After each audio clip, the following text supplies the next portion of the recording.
আসসালামু আলাইকুম। আমার ৬৪ জেলা ময়মুরব্বীরা প্রবাসী ভাই ও বোনেরা আমার সালামটা গ্রহণ করবেন। এই যে একটা মেয়ে, ছোটো একটা মেয়ে পেটের দায়েকে তার বাসাত কাজ করতে গেছে। হয়তো হ্যাঁ বড় ধরনের ক্ষমতাশালী লোক, হ্যাঁ বড় ধরনের একটা কর্মকর্তা। আজকে দুধু তার মেয়েরে যদি একটা বাসা মাঝে দিত তার কেমন লাগতো। আর এখন যে তার বাবা এই যে কত আঘাত পাইছে, তাহলে আপনারা আমার কথাটা বুঝতে পারছেন আমি কী কথাটা বলতেছি। এই যে মহানগরের মেয়েটা হয়তো ফেরত দেয় তার বাসায় কাজ করতে গেছে, তোর যদি ভালো না লাগে তুই ফেরত দিয়ে দে। তার মা বাবার এটা কেন তুই বল যা তোমার মেয়ে কাজ করে না, তোমার মেয়ে তুমি নিয়ে যাও। তা তোরা কেডা অধিকার দিছে যে আরেক বেটার মেয়েরে তুই মারতে? এই কুলাঙ্গারের বাচ্চা, একটা লাজাকার, দেশের লাজাকার, একটা কুলাঙ্গারের বাচ্চা, একটা লাওয়ারিস, একটা বাস্টার।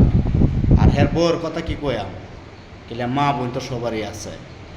এই বান্দি জিয়ারে কমসে কম সে মনে করেন গরম শেখ তার বোধাদা দেওয়ানো দরকার আর আনানো দরকার। আর যে কর্মকর্তা সরকারি জীবী চাকরি করে বর্তমান পুলিশে যারাতে মামলাটা আছে যে বর্তমান আয়ো, তার একটা কথা বলি, সে যদি শক্তিগড়ের পুরুষ হয়ে থেকে দেয়, শক্তিগড়ের লোক হয়ে থেকে দেয়, তা আশা করি সে যদি মনে করেন দেশেরা ভালোবাসে এমনকি গরিব মানুষেরা ভালোবাসে, এই মেয়ের পক্ষটা যদি সে কাজ করে, সে লড়ে, ঠিক আছে। আর মেয়ের পক্ষ হইয়া যেমন মনে করেন হ্যাঁ ভালো কিছু লেখা পেখা দেয়। আর যে উকিল সে যেমন ভালো কাজ করে, সে যেমন লাজাকারের মতো মনে কাজ না করে, টাকা পয়সা খায়া যেমন মনে করেন আপনি মেয়ের পক্ষে না কাজ করিয়া এই লাজাকারের বাচ্চায় কুলাঙ্গারের বাচ্চায় হইয়া যে কাজ না করে, ঠিক আছে।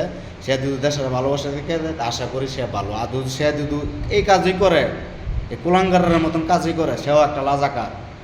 যে উকিলে যে মামলাটা মিথ্যা কয়া হাঁচা কয়া মানাইব, ঠিক আছে, মেয়ের মামলাটা যদি হেরার লাইফ পাওয়া যায়, এমনকি সুযোগ পাওয়া যায়, তাই সে হইল লাজাকারের বাচ্চা। যে যে উকিলে মামলাটা লইব, ঠিক আছে, সুন্দর করে যদি কাজটা করে, তা আমরা প্রবাসী ভাই ও বোনেরা যারা আছি সবাই উকিলটায় ধন্যবাদ।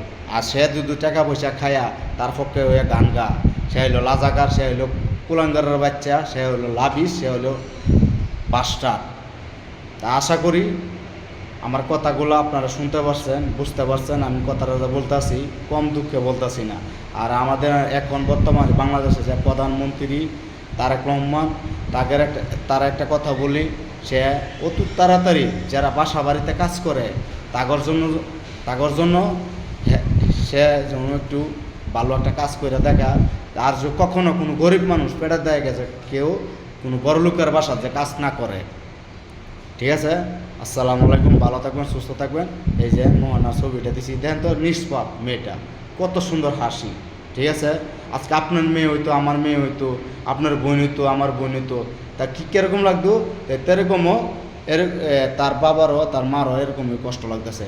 তা আশা করি এই কুলাঙ্গারের বাচ্চা আর মাগিরে এর বউরে এমন শাস্তি দেওক যে কোনো যাবজ্জীবন না। এই মেয়েরা যেমন শাস্তি দিছে এরকম গরম লট তার বিদ্যাতে দেও কারানো। তা আমাদের গরিব যারা লোক আছে তারা অনেক খুশি থাকবে, কোনো সাজা দরকার নাই, কোনো আইনের কোনো প্রয়োজন নাই, ঠিক আছে। বাংলাদেশে যারা নাগরিক যারা আছেন যদি আমার কথা একমত থাকেন তাহলে লাইক কমেন্ট করে শেয়ার করে জানাবেন। আর প্রবাসী ভাই ও বোনেরা যারা আছেন তারাও কমেন্ট করে জানাবেন। আসসালামু আলাইকুম, ভালো থাকবেন, সুস্থ থাকবেন। এই যে মোহনার ছবি দেওয়া হইলো আর আঘাতের চিহ্ন মিহ্ন যা আছে এই ছবিটা দেওয়া হইলো।